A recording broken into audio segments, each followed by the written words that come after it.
Here we go. Drafting Cooper Flagg must trigger these massive moves. First of all, if on Monday the 76ers land the number 1 pick in the draft, I'm gonna need a paramedics on site. I would need medical treatment available. I need paramedics on standby, because I feel like if I'm watching the draft lottery on Monday and they say number 1 pick Philadelphia 76ers, my heart is going to stop for like 3 minutes and I'm going to need resuscitation. Wow, you never did coke before? Sometime your heart stopped. I don't know, man. Like, I don't think I could handle if this actually happens, because the Sixers are in such a terrible situation. They're so down bad right now. They're so hard to be optimistic about. It's so hard to look forward to anything besides Maxey and McCain next year. This would change everything. It might be the most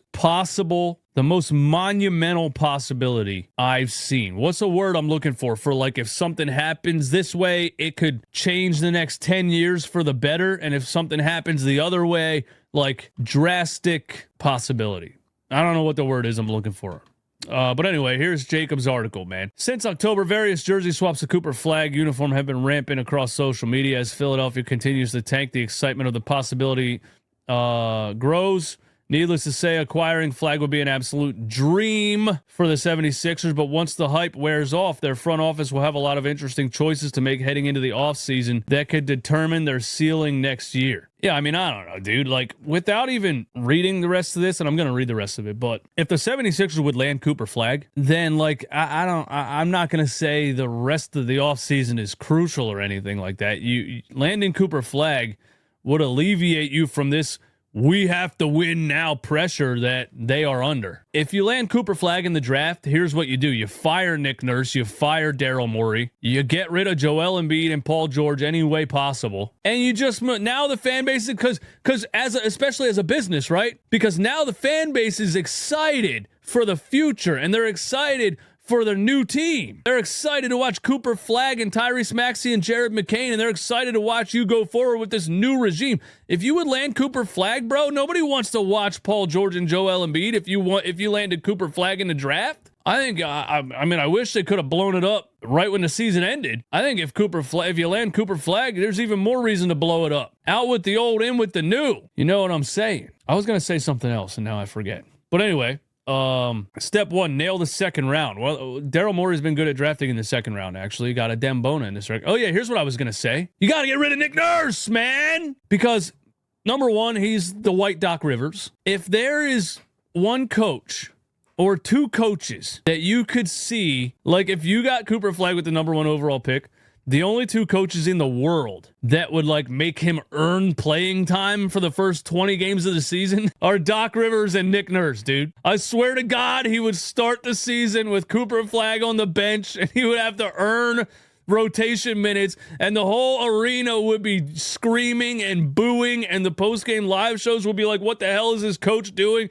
He would do it. I'm telling you, he would do it. Maybe not Cooper Flagg because the name is so big. Let's talk about Dylan Harper for a second. If the 76ers would land the number 2 pick and land Dylan Harper in the draft, that's another player, maybe the only the second player, and maybe one of the only 2 players in this draft that I see as immediate impact players. I could see the Sixers drafting Dylan Harper with the number 2 pick and Nick Nurse keeping that guy on the bench for the first 30 games of the season. Don't forget, if the Sixers didn't get hurt last year, Nick Nurse wasn't even going to play Jared McCain. Anyway, if you land Cooper Flagg or Dylan Harper, that's even more of a reason to fire this stubborn-ass old coach, man, and Daryl Morey. Anyway, nail the second round.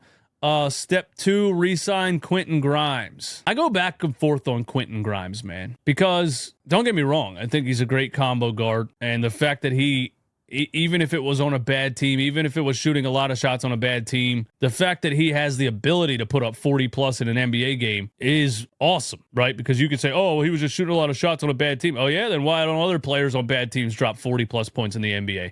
It's still a feat for somebody to score 40 plus in NBA games on the efficiency that Quentin Grimes was doing it. But at the same time, I don't know if you can run a lineup of Maxey, McCain, and Grimes. And I think Quentin Grimes, because of what he did at the end of this past season, I think he's going to command some decent money from other NBA teams that the Sixers probably don't want to pay him because their issues at this point is not perimeter scoring guards. They need size, rebounding, interior defense, and wing defense. And I know people don't like to hear this because Quentin Grimes was so great at the end of the season. I would trade him. I would probably trade Quentin Grimes, especially if the 76ers would land Cooper Flagg or Dylan Harper in the draft. I would probably trade Quentin Grimes. I think he'd be a great off-the-bench guy, Cam Thomas type of dude that can come in the game off the bench and give you 35 some nights. But I don't think Quentin Grimes wants to do that at this point of his career. I think he's proven he can be a high-level NBA scorer,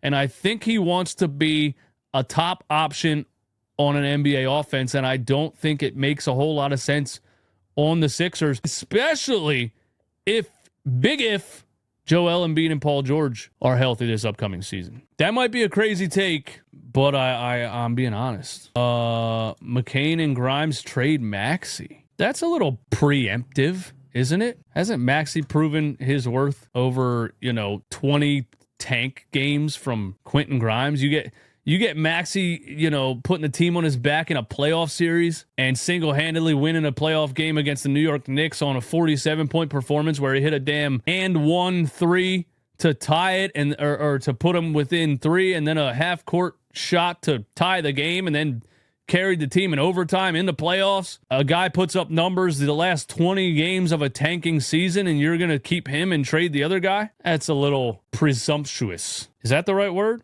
Sounds good. Maxey will return you more something in a trade, which is more than I can say about Embiid and PG. Well, yeah, but is our goal to continuously get a return on trades for the rest of eternity, or is our team to put together a good team that can win basketball games? And I'm throwing this season, Tyrese Maxey's numbers this season, I'm throwing it out the window. I don't count this season at all. Maxey was thrown into the fire. He thought he was going to have Embiid and Paul George. They were like, oh, by the way, you're starting the season by yourself. Good luck. And so he's out there chucking 35 shots a game with, a bunch of G Leaguers around him. Well, first of all, with Eric Gordon, Kyle Lowry, and Andre Drummond and Kelly Oubre. And then after the old guys all got hurt or the ownership said, hey, sit these old fuckers down, he had a bunch of G Leaguers around him. I'm not holding this season against Tyrese Maxey at all. Oh, iced coffee. Make some noise in the chat if you're addicted to caffeine, like I am. Step 3, let Gershon Yabusele walk. Okay, so he says sign Quentin Grimes and let Gershon Yabusele walk. Well, I think Yabusele's going to walk anyway. I thought they should have traded him at the deadline.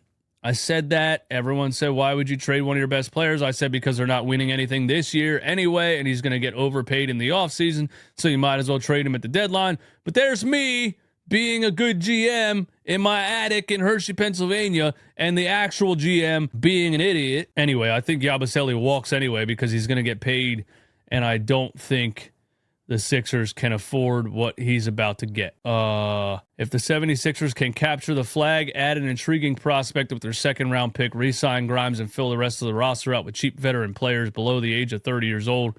Cheap veteran players below the age of 30 years old. Jacob, I got a purple dragon to sell you, bro. Cheap veteran players below the age of 30 years old? Who? There's a reason the 76ers signed all the 40-year-olds last year. It's the only guys they could get. Cheap veteran players are not below the age of 30 years old. My guy, Jacob Moreno, man. Shout out to him for being an amazing young fan of the 76ers and, being the senior editor of Sixers Sense at, Jacob's a young dude, man. He's 20, I would guess. And shout out to him for writing things and consistently giving me things to react to on YouTube.